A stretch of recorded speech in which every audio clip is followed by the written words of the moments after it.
When I first started dealing with anxiety, my first reaction was to resist. Why am I feeling like this? I don't want to feel like that. And I'm fighting that emotion, which might be surprising or not surprising to you, but it made it worse. It was like throwing fuel at a fire and just...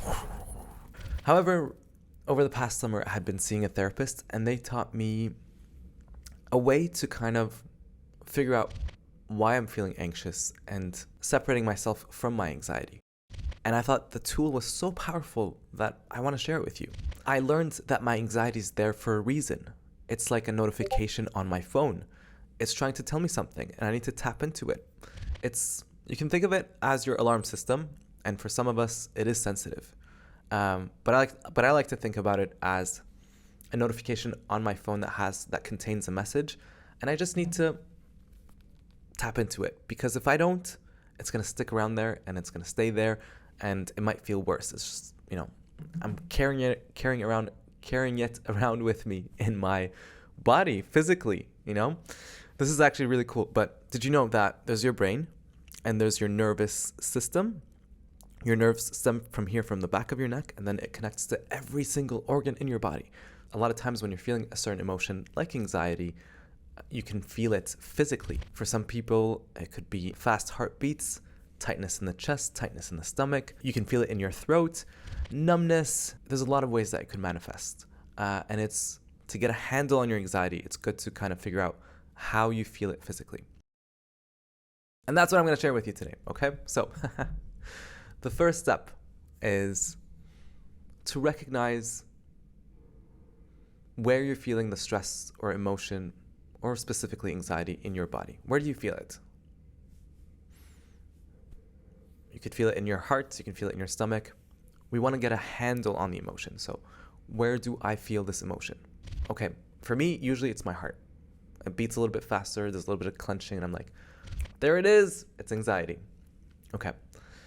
2,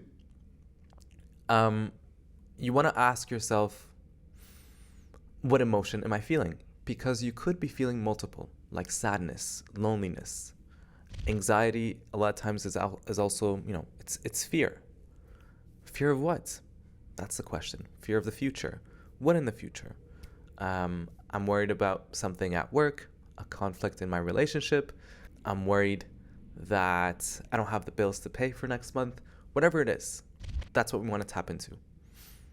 So there's fear, there's worry. This is what I'm feeling. So I actually did this with a friend recently. She told me she wants to cry. It's not coming out. And I said, let's try this thing together. So I had asked her, where does she feel it physically? She said in her heart, and it feels like tightness. It's just, her body is just like tight. And then the second step was, what I learned in therapy, I was like, imagine just a black veil. It's just darkness, kind of like this curtain. But imagine it's just your entire vision. And you close your eyes doing this, by the way. You also close your eyes when you're thinking about it physically. It just helps. Anyways, it's just darkness. I'm like, if you were to look behind the darkness, what do you see?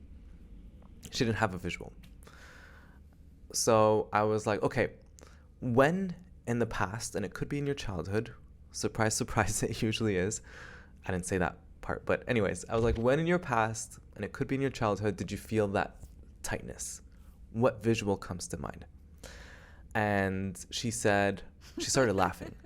And I knew instantly when she started laughing that we're getting somewhere, because laughter is a defense mechanism to hide the emotions that might be coming up.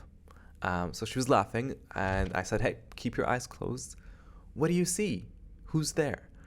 And she said she saw her parents arguing in their childhood home, and she's there, she's present, but it's her younger self. And I'm like, how does she feel? And she said, tight. In my head, I was like, bingo. But obviously we're calm. We're somewhere kind of away from distractions, where she can feel relaxed to tap into her emotions. And I'm taking this process slow. She has her eyes closed, and I started us with big belly breaths just to calm down. So then I asked her, what does she need? I mean, if she's seeing that visual, there's a reason it's showing up. So I asked her to talk to her younger self and ask her what she needs. And naturally, she needed comfort. She needed someone to tell her that she's safe, that it's going to be okay. And I asked her if she, her adult self, could be that person for her younger self. Could she communicate that with her? And to actually say it. She can either say it out loud or say it in kind of quietly. And she did. She told that person, her younger self, that she's okay. And I said, give her a hug. And hug yourself physically. So she went like this. And at that point, she opened her eyes, which she's not supposed to. But because we're friends, she said she later told me she felt uncomfortable to cry in front of me. But at this point, if there's tears that are going to come up, let it flow. Let it all out. That means you've tapped into the emotion, and this is your chance or opportunity to process it. So let it out. Hug yourself. Take as much time as you need.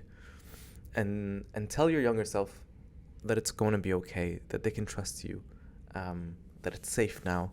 Whatever it is that they need to hear. And hug them tight until you feel it. And she said she felt like she had this knot, like she was clenched, and it was let go. And in fact, you feel that glow. I felt it with my therapist for days after. Maybe even longer, unless there was another trigger that made me feel anxious again. Super, super powerful. And she thanked me, and I was so happy. I was like, I need to share this with more people, which is why I'm doing this video. Nowadays, when I feel anxious, my first thought is something is up. I'm feeling anxious because my anxiety is trying to tell me something. And instead of fighting it, like trying to resist it, be like, I shouldn't feel this way. Why am I feeling like that? And just feeling frustrated. I let it be. In fact, my therapist said, you should say, thank you, anxiety. Thank you. You're worried about me. And you need to hear what it has to say. So for me, I'm in Dubai right now. I'm moving back to Canada. And I just felt like my life was up in the air. And I'm interested in the long term, and I want to kind of settle down. And I had all these questions in my mind. And that's why my anxiety was present. I had questions, and I didn't have an immediate solution. But there's two paths to take here. One, there's the path of entertaining the anxiety and saying, oh my God, you're right. I need to be freaking out right now. And then you just make it worse. You're like, and you can get panicky, actually, because you're like, you're right. I don't know what's going to happen, and I can't really trust myself in the future. So I'm worried, and I'm going to be worried with you, and just blah, blah, blah. Actually, that's something I learned recently, that the opposite of anxiety is not calm, it's trust. Trusting in yourself, trusting in the future that it's going to be okay. So if you're not trusting, then you're entertaining the anxiety, and you're validating it and its concerns, and you're like, you're right. I need to be panicking right now. The other path, though, is I hear you. Your concerns are valid, but I don't need to panic. I'm going to think through my options and what I can practically do that's productive for me, that makes it okay. So I can trust myself and trust that I'm going to be okay in the future. And that's where you want to head, right? So the alarm system went off. I hear what you have to say. Thank you, anxiety. I'm going to start working on my needs, the concerns that are present, so I can trust myself and the future.